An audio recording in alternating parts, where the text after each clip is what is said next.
Oh, Mako, you had it rough, man.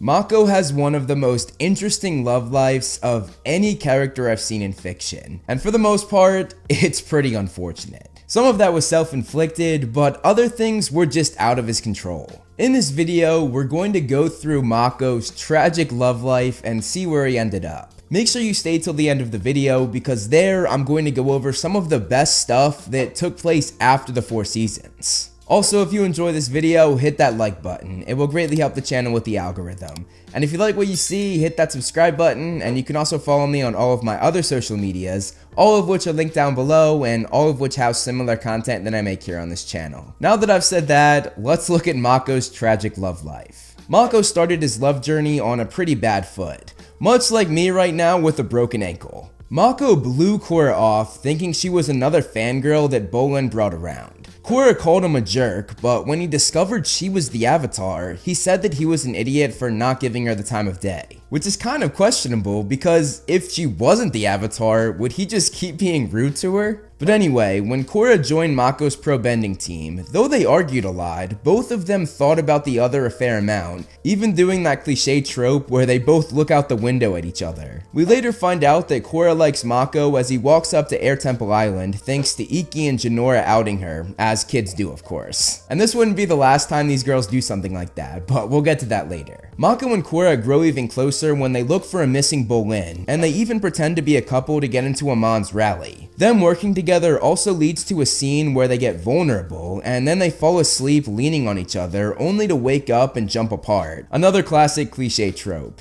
Well, it seemed like Mako and Korra were destined to end up together. The show writers threw a wrench in that when Asami Sato hit Mako with her moped. Mako was immediately taken with how pretty she was, as she does the classic slow motion hair flip, another classic trope. Man, this show has a lot of cliches, doesn't it? While Mako was immediately taken by Asami, she was just as taken by him, recognizing Mako from his pro bending career. Asami asks Mako out on a dinner date, and they really hit it off. Asami even swoops in to fix his problem about not having enough money to continue his pro bending tournament, asking her father Hiroshi Sato to sponsor them. While Mako was hitting it off with Asami, his brother Bolin was hitting it off with Korra, but Korra was kind of just using Bolin to fill the void of Mako not being around, though at the time she didn't know the exact reason why Mako had been AWOL. Korra didn't find out why until Mako brought Asami as a date to a party thrown for Korra, which is a pretty wild and out-of-pocket thing to do. Like, this night was supposed to be about Korra, and you made it about you while also rubbing it in Korra's face that you have a new girlfriend. This of course made Korra not only jealous, but upset.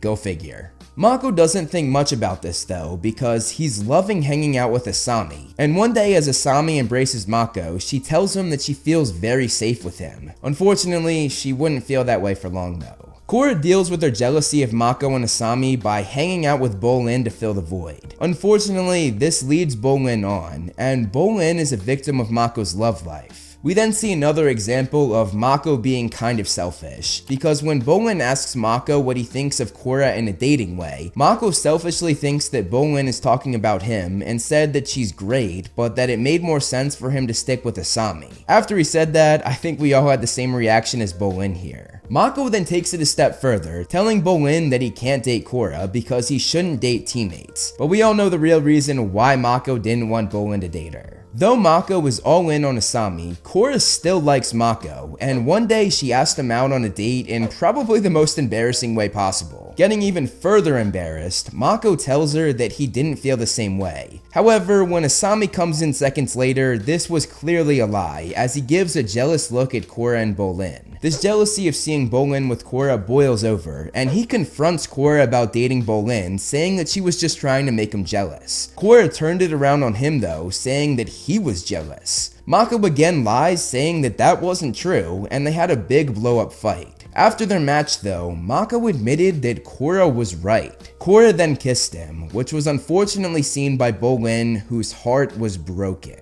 This little moment makes me so sad, like poor Bolin, especially because he had flowers for Korra and everything. Also, poor Asami. She's crazy about Mako, and she's all in on this relationship, even pulling strings to make Mako's dream of pro bending come true. Asami deserves so much better, and that will be a theme throughout the video. Luckily, the brothers are all good, making up after everything, and this little moment shows how great Bolin is, and again shows how selfish Mako can be. Bolin is the bigger person, basically stepping aside to allow his brother to have the girl that he really likes, despite the fact that Mako is already in a committed relationship with Asami. Oh man, come on, Mako. Mako and Bolin eventually move into Asami's house, and when Korra comes to visit, she and Asami surprisingly hit it off. Granted, at this point, Asami doesn't know that Korra likes Mako, nor the fact that Mako cheated on her with Korra. In Asami's eyes, she's just trying to get close with one of her boyfriend's best friends like a really good girlfriend does. Another example that shows how great Asami is. When Korra accuses Asami's father of working with Amon, this leads to Mako saying that she was making it up because she was jealous of his and Asami's relationship. Mako ended up eating his words as they found out that Hiroshi really was working for Amon, and at the boiling point, Asami had to make a tough choice and turn on her father. You would think that Mako would step up as a good boyfriend here and comfort Asami. However, he instead goes to Korra, and only when Korra says he needs to go to Asami, saying that she would need him now more than ever, does he go. At this point, Asami doesn't see Korra as a threat, but that changes when Ikki tells Asami that Korra likes Mako, which humiliates Korra. Again,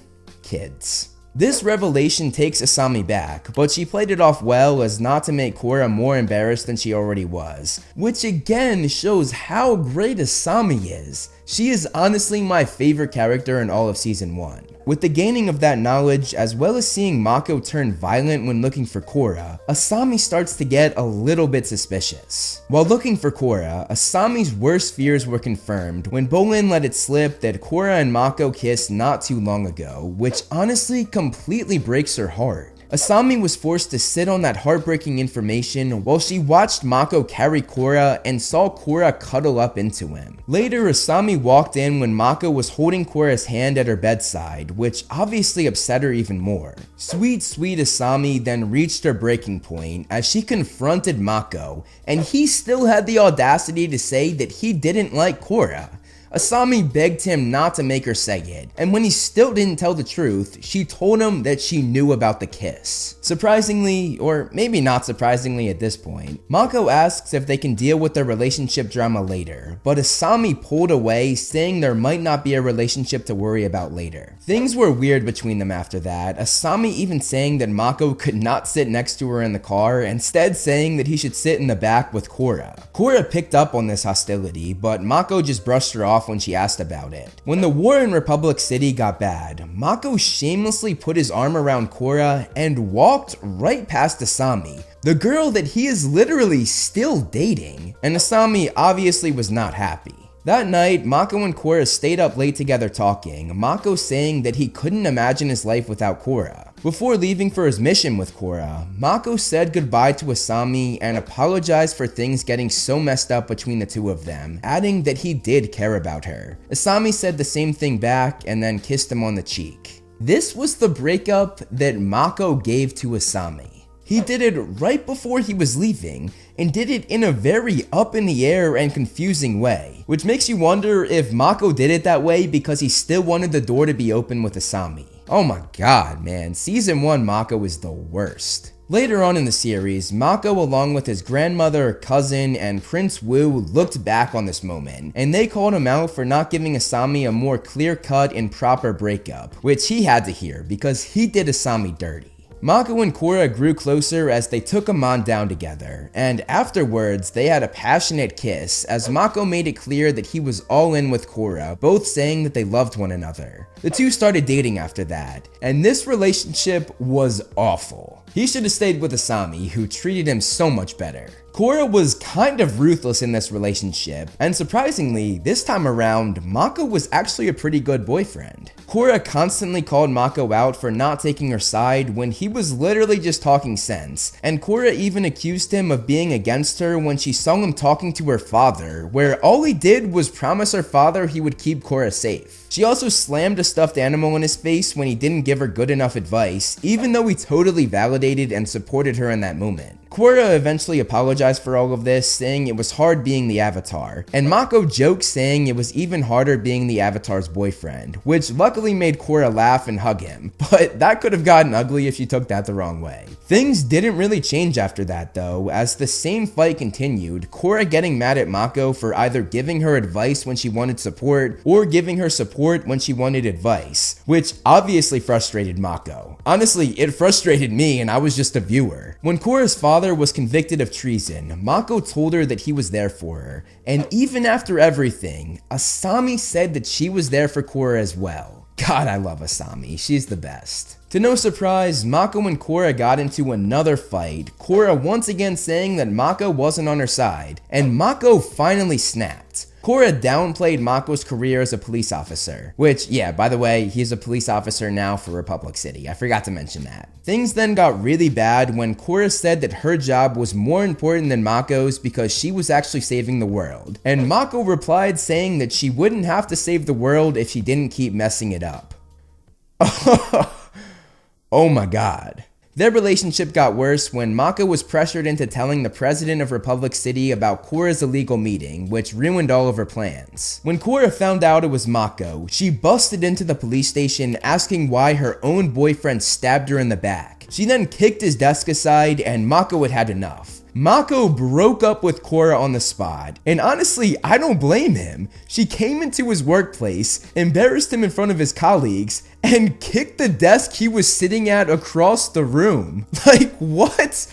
That is psycho. Looking back, Mako treated Asami pretty badly, so this might be a little bit of karma for that. But Korra was definitely worse in this relationship than Mako was in his relationship with Asami. Should've stayed with Asami, Mako. Should've stayed with Asami. But to be honest though, do I want Mako to be with Asami? I don't think I do. She deserves better. A little bit after the breakup, Mako was looking at a picture of himself and Korra, but he was then interrupted by none other than his ex-girlfriend Asami. Right away, Asami stood up for Mako when the other cops were making fun of him, saying that Mako was better than they had ever been as just a rookie. She's just the best, dude. Like, there's no other way to put it. She is the perfect girl. Mako and Asami then worked together to set up a sting operation, hoping to find out who had been raiding Asami's shipments for her company. During the sting operation, Asami overheard Mako saying that he broke up with Korra, which took Asami back, and she was a little bit offended that Mako didn't tell her. Mako not telling her in my eyes means that he hadn't fully closed the door on him and Korra, especially considering the fact that he was looking at a picture of Korra earlier. But getting back to the timeline, Mako and Asami find out that they were double-crossed, leading to Asami's entire inventory being stolen.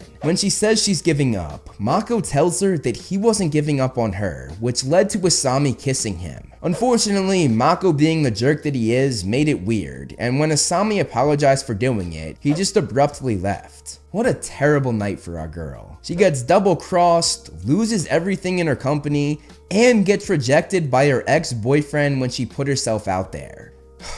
I just want to see her succeed, man. That's all I want. Despite Mako's initial rejection, he and Asami actually sort of rekindle things. When Bolin saw Asami touch Mako's chest, he asked if they were dating again, but they played it off like they weren't. However, they both knew that they pretty much were. Asami later came to Mako's apartment, and the two were very touchy-feely. Asami then said that they should go out to dinner to the restaurant where they had their first date. However, they were interrupted by the police who told Asami that Mako was the one who double-crossed her. Mako told her that this was not true, saying that he would never do anything to hurt her. Bro, are you kidding me? You've already hurt her so many times. When Mako was cleared and freed from jail, Asami gave him a loving look, and Mako gave it right back. Unfortunately though, Korra, who had been gone for a while, ran in and hugged and kissed Mako. She had forgotten the two had broken up as a result of losing her memory. Mako had a chance to tell Korra this, but after a long and awkward moment, he decided not to tell her, essentially making him and Korra boyfriend and girlfriend again. Once again, he broke Asami's heart, picking Korra over her. What happened to never wanting to hurt her, Mako? Going back to that conversation that Mako had with his grandmother, cousin, and Prince Wu, they called him out for some of the decisions he made in his love life. They called him out for cheating on Asami with Korra, for the confusing way he ended things with Asami, and finally leading Asami on only to pick Korra over her. And taking a deeper look, guess who gets hurt in all three of those scenarios? Asami. Mako reasoned with everyone that with the last one, he and Asami weren't officially together, meaning technically he didn't do anything wrong. but they all looked at him in a disapproving way. And one thing interesting is that during this conversation, the only thing that Mako didn't defend and the only thing that he said was bad was when he kissed Asami after he and Korra had broken up. Everyone in the conversation said that that was the only example that they thought was okay because he and Korra were officially broken up. That was not cheating. Do you see a pattern here? When he does something with Korra, he doesn't feel bad about hurting Asami. But when he does something with Asami, he feels bad about hurting Korra, even though that was the only one that was morally okay to do. Following Mako again treating her so poorly and realizing that he was not going to change, Asami never pursued Mako again, completely giving up on him. Mako had driven her away and she would never come back. Well done, Asami. Well done. Very proud of you. Mako had a few chances to tell Korra that they really had broken up, but he always chickened out. When Korra defeated Unalaq, he kissed her on the cheek, but later on, he finally told Korra the truth about their breakup. When the conversation arose though, Korra told him that she had gotten her memory back and remembered, saving Mako from a very awkward moment, which honestly he should have had. He deserved it. Korra then apologized for blowing up at the police station, and Mako took her hand saying that they both said things they regretted. When Korra asked why he didn't tell her the truth about the breakup, Mako said it was because he wished the breakup had never happened. Nevertheless, though Mako basically said he wanted to continue, Korra told Mako that they didn't work together, which Mako sort of acknowledged, but mainly because he kinda just had to not be embarrassed. Korra said it was over for real this time, and the two kissed one last time as Korra shed a tear. Before Korra walked away, they both said that they'd always loved the other, and that's where they left it. After this official breakup, Mako decided to live at the police station rather than Air Temple Island where both Bolin and Asami moved in. One day, Korra offered Mako to help on a case, but Mako got awkward and said she shouldn't come, which made both of his exes stare at him in a weird way. Mako then did one of the most embarrassing things I've ever seen. He saluted to both Korra and Asami like a freaking idiot before leaving. As he walked away, Korra and Asami stared at each other in disbelief that both of their ex-boyfriend had just done something so lame. Korra and Asami later made fun of Mako, Korra jokingly saluting Asami, but luckily they did it behind his back and not to his face. Korra then asked Asami how long she thought it would be before things weren't super awkward with Mako, and Asami kind of roasted him, saying that he wasn't very in touch with his feelings, so it might be a while. After that, Korra asked if Asami knew that they had broken up while she was gone, and Asami admitted that she and everyone else did. And when Korra got embarrassed, Asami apologized. Asami then admitted that she and Mako kissed a few times while she was gone, thinking that Korra would be upset. However, Korra just laughed, which is not a good sign or a good look for Mako. Korra laughing shocked Asami, and Korra said it was okay because she kissed Mako while Asami was dating him. Korra said that she was glad even after all of the Mako drama, it didn't come between the two of them, and she told Asami how much she appreciated their relationship. This is where we start to see the two women that Mako had dragged along sort of start to leave him behind, replacing him with each other. And a lot of critics of this show said that this lesbian relationship came out of nowhere, but going through every episode for this video, I realized it didn't. And you'll see what I'm talking about as we move forward. When they all decided to leave for Ba Sing Se, Mako got super awkward again, and Korra actually made fun of his awkwardness right to his face this time. Yikes. When Korra said she wanted Mako to come along, Mako said it was probably best if he stayed back. Bolin talked him into coming, however, and Mako decided to join both of his exes on the mission, learning to be around them as just friends. When Mako was reunited with Korra and Asami after they had been captured, he interestingly, but probably not surprisingly, ran to Korra first, and they had a small moment. We really see where they are though, as Mako apologized for hugging her so tightly. Mako's grandmother then arrived, and she went up to Asami thinking that she was Korra, telling her that Mako had told her so much about her. She then added that she was even more beautiful than she had imagined, only to be interrupted by Mako and the real Korra, who his grandmother didn't have quite the same reaction to, saying that Korra was very muscular for a woman. Mako's grandmother then grabbed both Korra and Asami's hands and asked Mako why he wasn't dating nice girls like them, which humiliated Mako and which became an awkward but funny moment for all three of them. Later, when Korra decided she was going to turn herself in to Zahir, it wasn't Mako who voiced his worries, but Asami, who told her that she wouldn't let her go. Korra had her mind made up though, and Asami hugged her goodbye, telling her to be careful. While that was a nice moment, Korra then turned to Mako and gave him an even bigger hug, which made him smile and hug her back, meaning that Korra hasn't fully switched teams yet. But honestly, I feel like Asami might be there. After Korra's battle with Zahir, it looked like Korra was dead, and both Mako and Asami watched on in fear, Asami looking a little more fearful than Mako. Korra was thankfully okay, but she was not the same following her poisoning. Asami stepped up big time, being there for Korra for the next 2 weeks. She even helped her get ready for her first Avatar appearance following the incident. Asami took it a step further though, comforting Korra by taking her hand. She told Korra that she would be there for Korra for whatever she needed, and she even offered to go to the Southern Water Tribe with her. Korra declined the offer though, saying she'd only be gone for a couple weeks. Korra did not return after a few weeks as planned though, actually being gone for a few years. Korra actively chose not to write to Mako, but she did write to Asami, opening up to her and getting very vulnerable. As you can see, we're really starting to see a shift here.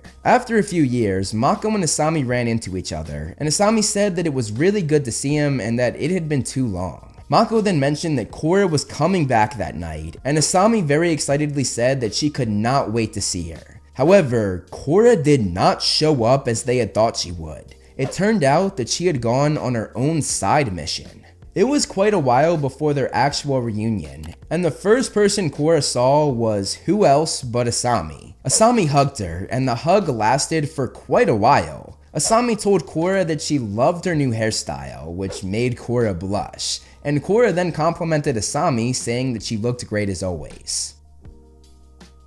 The two girls then met Mako at a restaurant, and when Korra and Mako hugged, it was not nearly as hard nor as long as Korra and Asami's hug.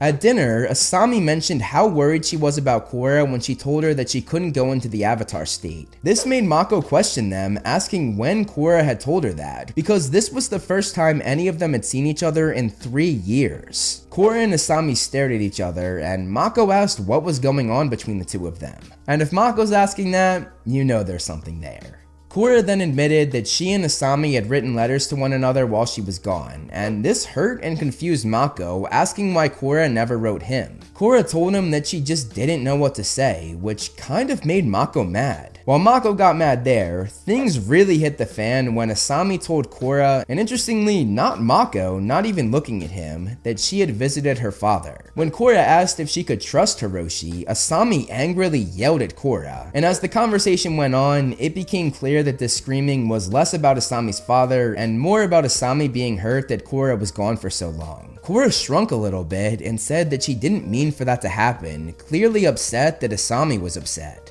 Following this, Mako had to get help from both of his exes for a mission, and during the mission, the three fought a lot, each having a different moment of anger. Afterwards, the three of them agreed that this was quite the reunion. Asami said it was like old times minus the part about them getting on each other's nerves, but Mako said that that was like old times for himself and Korra, and he's not wrong, that was a terrible relationship. Asami said that after being apart for 3 years, there was bound to be an adjustment, and the three then hugged each other. When Mako was going over his past relationships with his grandmother, cousin, and Prince Wu, a conversation I've mentioned a few times in this video, Mako's grandmother told him that he took after his grandfather with all of the cheating he had done. His cousin then dropped some bars on him, saying that Mako was so worried about disappointing people that he ended up disappointing everyone. And this amazing line pretty much sums up his time dating both Korra and Asami. At the end of this conversation, Mako praised Korra, saying that she showed him the importance of putting others before himself, and said that even to this day, she inspires him.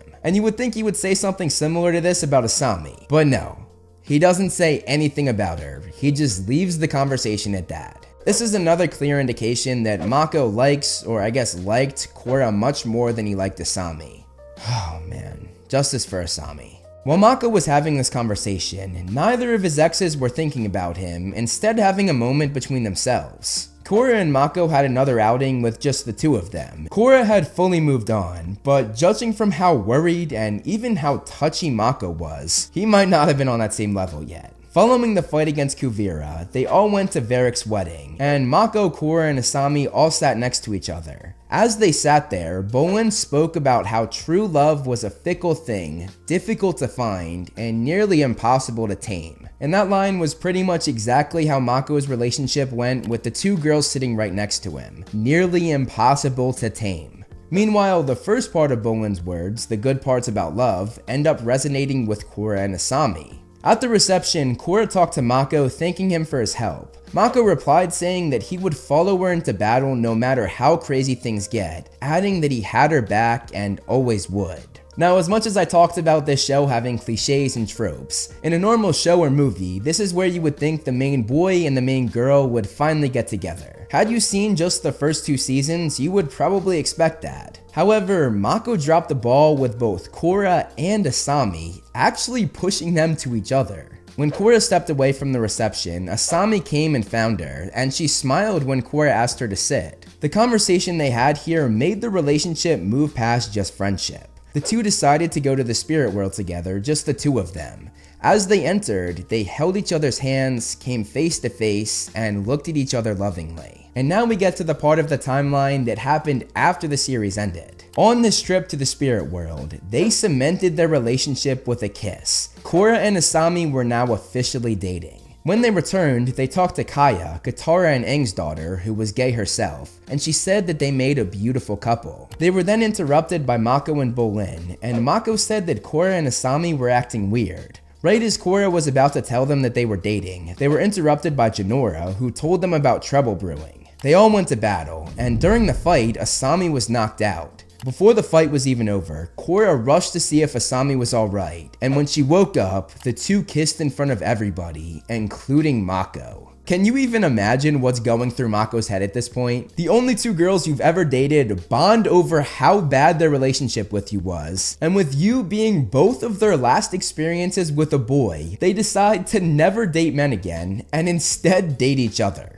That might be the biggest L I've ever seen. Looking at it closely though, it was Mako's own actions that drove both girls away. He greatly mistreated Asami, and then there's his time with Korra. His actions did push her away, but it was less because of his failure and more because they were just not meant to be together. Getting back to the timeline, Korra and Asami told both Mako and Bolin that they were in fact a couple. This made Mako visibly uncomfortable, and when Korra asked if he was alright, he awkwardly said that that was cool and that he was cool with it. Bolin called Mako out though, jokingly saying that he needed a minute to process this, which honestly he probably did, and I think anybody would. Mako had a rough go of it, as Bolin again called him out when it was just the 2 of them, saying that he was cranky because his 2 ex-girlfriends were dating each other. Mako responded saying that he didn't have a problem with it and that he thought it was great that they were together, but he did it in a not so convincing way. Bolin responded saying that he didn't seem cool with it, but they were interrupted by police work, which saved Mako. Mako was with Korra when they found out that Asami was captured, and he witnessed her go into this angry protective mode. During a stakeout, Mako went up to Korra, which started off pretty awkwardly. It got better though when Mako asked how she was doing, and Korra said not great. She vocalized her worries about making the wrong choices, but Mako placed his hand on her shoulder and shared his memories about when Tarlok had captured her. He said that he kept blaming himself and going out of his mind with worry, and he said that seeing Korra act that same way, it made him realize how much Korra liked Asami. Mako said he would help her as much as he could and actually risked his job to do so. This made Korra jump at him and hug him, and she thanked him for being so understanding. Mako then awkwardly but very nicely said that if she noticed him being weird around them, it was just because he had never had one of his exes date another one of his exes, and added that it might take time to get used to. Mako then smiled and said that Korra and Asami were perfect for each other, adding that he was the most qualified person to say that, which, yeah, I guess he is. After they rescued Asami, Korra and Asami continued their relationship. The girls told each other that they loved one another, and they had a few relationship trials that naturally come up when one of them is the Avatar, but Asami could actually handle this, while this was a large struggle for Mako. Through it all though, Korra and Asami kept going strong, showing that they were built to last, unlike both of their relationships with Mako. And as for Mako, he continued to be their friend, and he continued to be there for them. He had a fall from grace in the dating world though. In season 1, he had 2 amazing girls fighting for his love, but when you skip to the end of the story, he is all alone and forced to see the two girls he let get away love each other more than they ever loved him.